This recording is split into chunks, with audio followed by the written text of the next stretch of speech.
All right, guys. So we are at the mid-July point. Canes fans, let's talk. Let's talk about what happened on the offseason. I think it's a perfect opportunity. Not a whole lot going on in the news right now as far as hockey goes, besides scheduling just being released. But let's go ahead. Let's go over it. Let's hit some of these big points. All right, guys. First up, let's talk about the Logan Stankoven deal. 8 years, $6 million a year. It's perfect. Like, it's exactly what the Hurricanes needed, right? Between the Dallas Stars and the Carolina Hurricanes last season, Stankoven put up 39 points, right? Only 9 in the Hurricanes. I think it was like 15, 16 games after he got traded to us, right? So you don't expect a whole lot when a player first gets traded to a team, right? But let's just be honest. Going into next season, he's going to be better conditioned. He's going to be well off. This player is going to easily be putting up 60 points a season. I think that's a completely reasonable expectation. He's only 22 years old. He's still figuring out the system. Even though he fits perfectly in it, it still takes a little bit of time to adjust, right? The other thing is right now, he played a good amount of games with Stahl and Martinook, who, let's be honest, they're defensive side players. They're worried more on the defensive side of the puck. So his focus, his ability isn't in scoring right now. It's more in shutting down. But I think long term, we're looking at a 60-point player once he starts playing with different players. So next up, let's go over the Keandre Miller trade, right? A conditional first-round pick, a second-round pick, and Scott Morrow to the Rangers for Keandre Miller, right? Rangers fans have their opinions on Keandre Miller. I could sort of kind of see both sides of it, right? Sometimes he does lack a touch on the defensive side of the puck, but if he's going to get paired up with Jacob Slavin, it's going to be a coming out party for him, 100%. Think about this, right? Who else has Jacob Slavin played who we've gone on to see be very successful? Dougie Hamilton, yeah? Rings some bells, hits some sore spots with some Canes fans, right? Even though, he's looking at being shipped out from New Jersey because of his ridiculous contract, right? He's played with him. He's played with Brett Burns, right? When he came into the league, Slavin, right, he played with Pesci, right? Slavin is known for being able to cover for the other guy, right? And then have the other guy go out there and be successful in what he's good at doing, a.k.a. scoring or shooting with Dougie Hamilton. And with Keandre Miller, it's going to be using his speed to enter the neutral zone to get chances. Keandre Miller has got a really nice scoring touch. And what's even better, he's gritty. He can hit someone. He can knock someone out. He's going to give that back end some grit size. Not necessarily size like what we see with Burns, but some actual grit to where like he will be punishing players. If, with as many smaller forwards as we have, it's going to be okay to finish a check hard because you need to make sure that there's that level of respect, especially with the enforcer no longer being around, right? So Keandre Miller brings that to his game, to our game, to making it so the Hurricanes will be a harder team on the defensive side once we get into the defensive zone. Because sometimes when you're playing hockey, you just need to push someone off the puck, and sometimes the stick checks aren't going to be so good, right? So I think that Keandre Miller is a perfect signing trade for the Hurricanes. It brings exactly what the Hurricanes need. I've been high on Keandre Miller for a while. I think that he is a player that can dynamically change your defensive core. And with the addition of Nishkin coming in in the last season, I think he's going to be exactly what the Hurricanes need. Next up, let's talk about the big boy, right? Nikolai Ehlers. That is a big contract. That's a contract I am super pumped for multiple reasons. One, we're getting a actual goal scorer. We're getting someone who might be able to put up 40 points playing with Aho and Jarvis, right?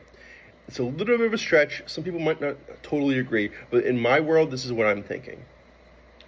Aho and Jarvis are very much pass first players, and Ehlers is going to be someone who's going to want to be ripping that puck, right? Historically, Ehlers hasn't put up too many more than I think 25, 26 is what his average has been. But I think that with those two feeding him the puck in the positions that he's going to be getting, he's going to have the capability to be scoring a lot of goals for us. He's that exact type of elite playmaker that the Hurricanes need. With that being said, the biggest difference right now in having him and not having him is how it slates everyone else, right? So that means that Svechnikov is probably going to get bumped down to the second line, With him being on the second line, he's no longer seeing the top defensive pairing every single night. Now, he's being put in a position where he can be a little bit more successful because he's not having to go up against that top unit. With that being said, you have to address the center issue as well. But we'll hit that topic here in a minute. This allows for Svechnikov to have more space to potentially get himself to 25, 30 goals as well. I think that it's when you bring in an elite player like we're doing with Ehlers, you're open up the door for everyone else to also become better. Because now Svechnikov is maybe slotting into a place that he's a little bit more in his area, right? A little bit more in his comfort zone, right? Second line position for him makes it so this guy should be able to put up 30 goals. So by adding a 25 goal scorer who is a first line player, now our former first line winger can now bump down to the second and give that and upgrades that whole second line. Because now, even if it's Kotkaniemi and Jason Blake, or even if it's Hall, right, that second line looks a little bit more scary. It has to be a little bit more respected than when it beforehand, right? So huge move by getting Nikolai Ehlers out a good contract. It seemed like he wants to be here, right? He wants to be a Hurricane. He turned from the rumor mill was he turned down way more money and way more term to go play with other teams. He wanted to come to the Hurricanes. He wants to be successful here, and I think with him, Hurricanes have a great chance of being successful. All right, guys. Last up, which is the future. What other moves should the Hurricanes do? What else should we be looking at for the Hurricanes to become successful? Now, it's a little bit of a long shot, but I really think that the Hurricanes should jump in on the McTavish conversation. I think that what he is what the Hurricanes need, which is a second-line center, right? He had 50 points this last season, right, on the last year of his entry-level contract, right? That 50 at 22 could very well be 70 in a year or two, right? Which is perfect, which is great second-line numbers, right? If you look at even what Aho has consistently done, he's normally a 70 to 80 point player, right? You're going to have to buy in a little bit on him. You're going to have to buy high on him, right, at $9.5 million, which is what the rumored restricted free agent, because he's a restricted free agent, the offer sheet has having to be. You have to offer 9.5 for him to be willing to sign with you, right? I think he's worth it. I think you have to roll the dice on this one because you're not going to win the cup with Kotkaniemi at second line center. Love KK to death, right? You're not going to win the cup with him. The salary cap is going up. We have the space to sign him. You have to make that call. You just have to. I hate to put it like bluntly, but the experiment that was having Kotkaniemi at second line isn't working.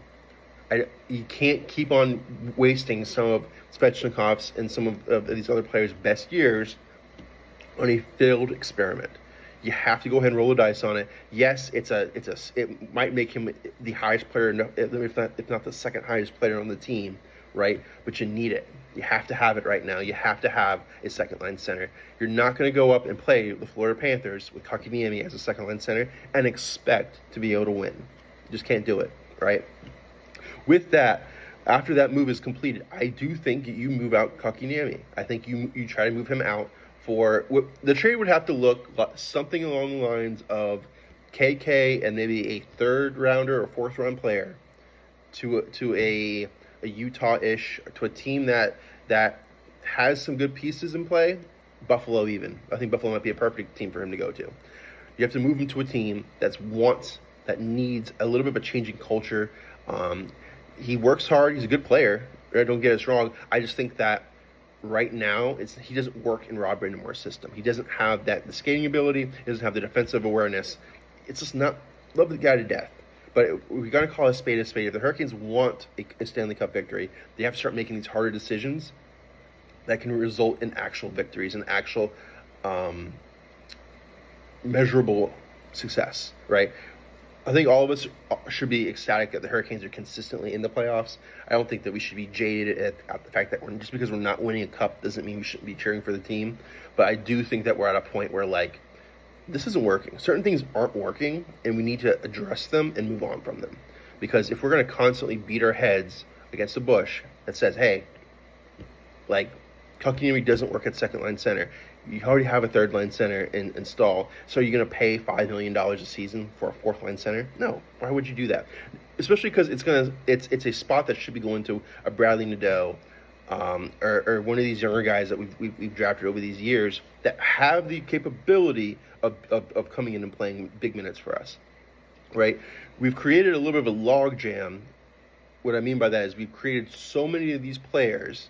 We've drafted them. They've developed. They're at a level where they should be starting to get NHL minutes, but we're constantly re-signing your Robertsons, your Yosts. Not that they're not good signings, but you're re-signing talent that's not going to get, doesn't have the potential to get any further up than what they already are. So at some point in time, you have to make the hard call and say, hey, look, we need to shift gears here a little bit on this. We need to open up a roster spot for some of these players who could potentially, if four guys are competing for a fourth line winging position, I can guarantee you we're going to see their best. But consistently having it so they can't, there's not even a place for them to go. I don't know if that's necessarily the best way of doing it. So anyway, appreciate the watch, the like, the follow, the comments. Let me know what you think. Thanks, guys.